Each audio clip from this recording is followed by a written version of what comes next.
अस्सलाम वालेकुम। C++ में आज मैं फैक्टोरियल कैलकुलेट करने के लिए प्रोग्राम इम्प्लीमेंट करना के बारे में बताऊंगी। फ़ाइल में जाके new Ctrl+N, save the file.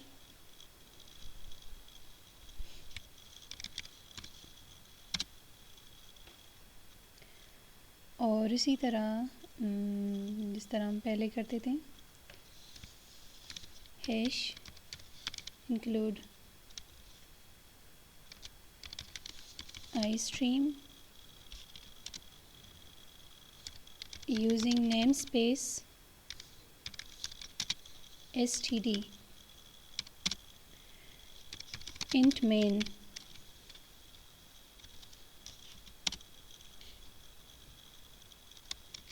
now body of the program return 0। यहाँ से जो है प्रोग्राम स्टार्ट करूँगी। अब मैंने जो है कि फैक्टोरियल जो कैलकुलेट करना है, तो उसके लिए कि किस नंबर का फैक्टोरियल कैलकुलेट करना है, मतलब यूज़र जो है रन टाइम पे वो वैल्यू एंटर करे कि इसका फैक्टोरियल कैलकुलेट होके आ जाए। तो रन टाइम पे जो है यूज़र कोई भी वैल्यू वो एंटर कर ले, तो उसके लिए मैं पहले एक वेरिएबल इनिशियलाइज़ करूँगी जो कि इंटीजर डेटा टाइप का होगा, इंट n, और वो वेरिएबल इनिशियलाइज़ करूँगी जिसमें फैक्टोरियल का रिज़ल्ट सेव होगा।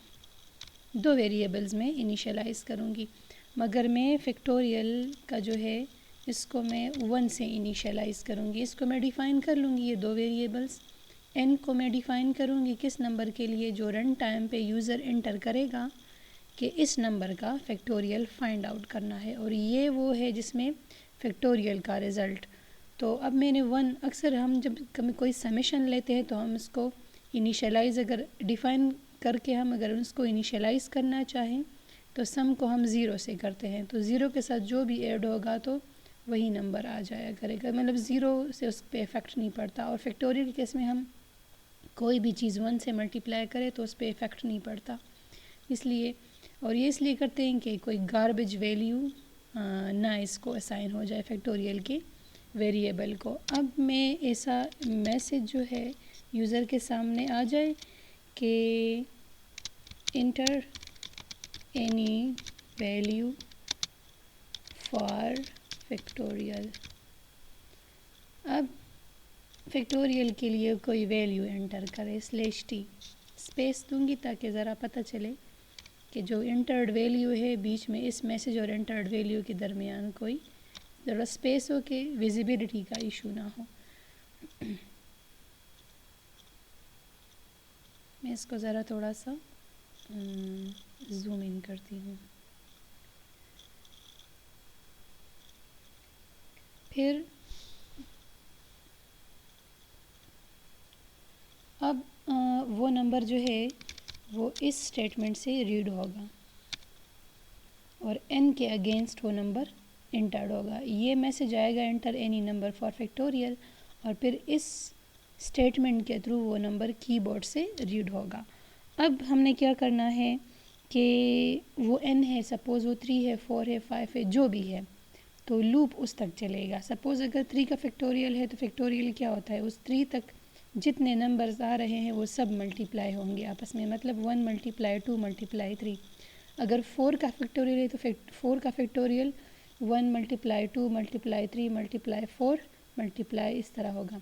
अगर 5 का फैक्टोरियल है तो वो 5 तक का लूप चलेगा, और 5 टाइम जब लूप चलेगा तो पहले वो 1 से मल्टीप्लाई होगा, फिर 2 से होगा, वो जो रिज़ल्ट आएगा वो रिज़ल्ट 2 से मल्टीप्लाई होगा, फिर ये जो 1 × 2 × 3 × 4 × 5 इस तरह होता है फैक्टोरियल। तो हम पहले जो है फॉर लूप कहाँ तक जाएगा,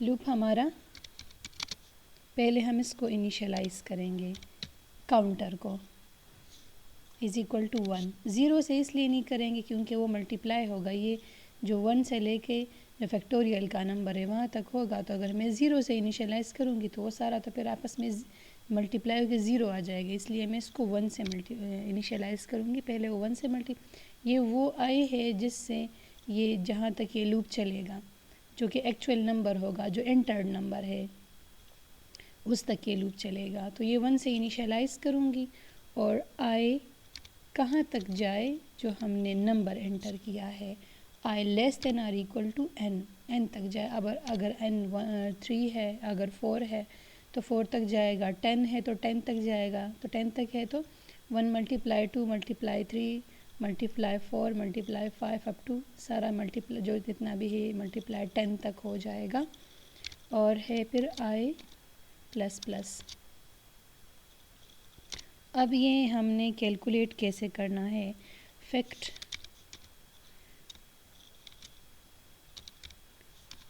फैक्टोरियल मल्टीप्लाई आई।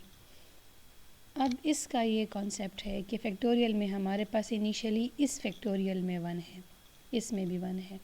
तो ये 1 अगर पहला लूप चल रहा है तो इसमें 1 आया है, इसमें ऑलरेडी 1 है तो इसमें 1 सेव हो जाएगा। ये रिज़ल्ट अगर मैं इसके लिए कोई और, क्योंकि ये आपस में फैक्टोरियल में है कि जो रिज़ल्ट आता है वो अगली वैल्यू से मल्टीप्लाई होता है, इसलिए मैं मल्टीप्लिकेशन में भी मैंने इधर ये लगाया है और रिज़ल्ट में भी मैंने फैक्टोरियल लगाया है। क्योंकि जब सपोज़ 5 का फैक्टोरियल है तो 1 मल्टीप्लाई 2 जो है तो वो फिर अगला जो है वही रिज़ल्ट 3 से मल्टीप्लाई होगा। फिर जो 3 तक का रिज़ल्ट है आया मल्टीप्लिकेशन का वो फिर 4 से मल्टीप्लाई होगा। जो 4 तक मल्टीप्लिकेशन का रिज़ल्ट है तो वो फिर 5 तक 5 से मल्टीप्लाई होगा। अगर 5 हमने इंटर किया है तो इसलिए ये ख़ुद ये फैक्टोरियल इसमें जो है 1 फर्स्ट 1 वैल्यू ली है और इसमें भी 1 है तो ये 1 हो जाएगा। फिर ये इंक्रीमेंट होके इसमें तो ऑलरेडी 1 है, ये इधर सेव हो गया है। फिर ये 1 वैल्यू है, फिर अगला लूप जो चल रहा है तो ये 2 हो गया। तो ये 2 1 से मल्टीप्लाई होकर इधर 4 हो गया है। फिर जब वो 4 तो इसमें है, अब ये 3 इसमें हो गया है, 3 और ये फिर इसमें 4 है, 3 और 4 मल्टीप्लाई होकर 12 हो जाएगा। फिर इस तरह इन सो ऑन ये लूप चलता जाएगा जितना भी ये है। मैं इस तरह होगा कि अगर सपोज़ में 4 का मैंने वो दिया है मल्टीप्लाई 2 मल्टीप्लाई 3 मल्टीप्लाई 4 यूँ, तो ये सारा इसमें इस तरह आ जाएगा। मतलब जी अगर हमने 4 तो इसका जो रिज़ल्ट आएगा तो वही जो 1 मल्टीप्लाई 2 तो इन दोनों का जो मल्टीप्लाई होगा वो फिर इससे मल्टीप्लाई होगा। फिर जब ये सारा जो मल्टीप्लाई हो जाएगा तो फिर ये इससे मल्टीप्लाई हो जाएगा।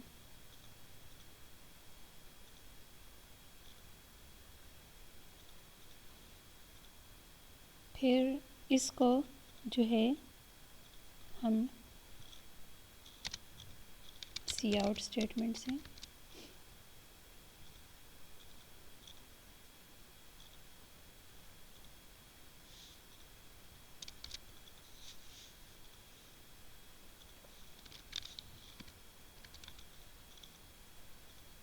पिक्टोरियल ऑफ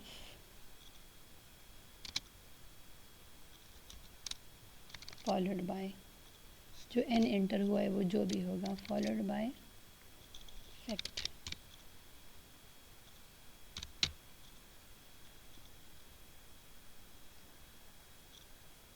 इसको ज़रा स्पेस देती हूँ।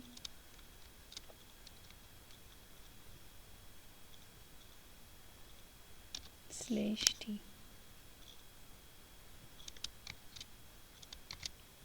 अब ये सारी इकट्ठी एक स्टेटमेंट मैंने, क्योंकि ये तो मैसेज है जो एज इट इज़ आएगा, ये वेरिएबल है, फिर ये मैसेज है, इसलिए मैंने इसके ज़रिए मैंने इसको सेपरेट किया हुआ है। इसको कंपाइल करते हैं।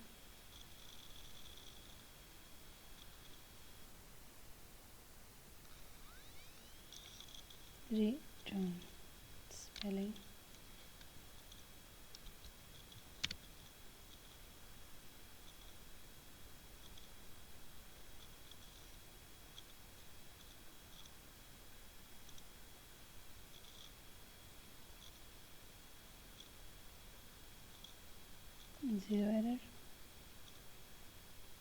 लेट्स रन फैक्टोरियल ऑफ 5 120 120 कैसे आएगा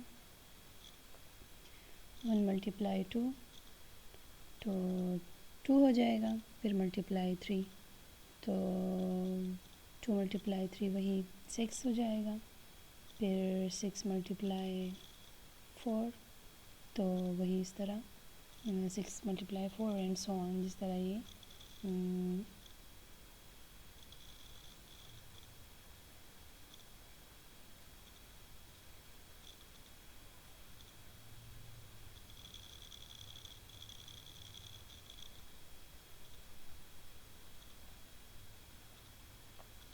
दोनों से 2, फिर इन सब से 6, फिर 6 मल्टीप्लाई जो है 24,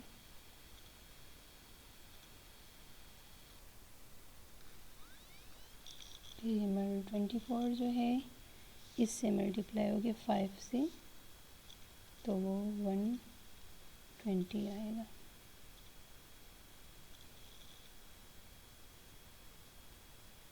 इस तरह अगर हम कोई और दें, सपोज़ हम 6 दें, तो वही 120 के साथ 6 मल्टीप्लाई हो तो 720 आएगा, सो ऑन।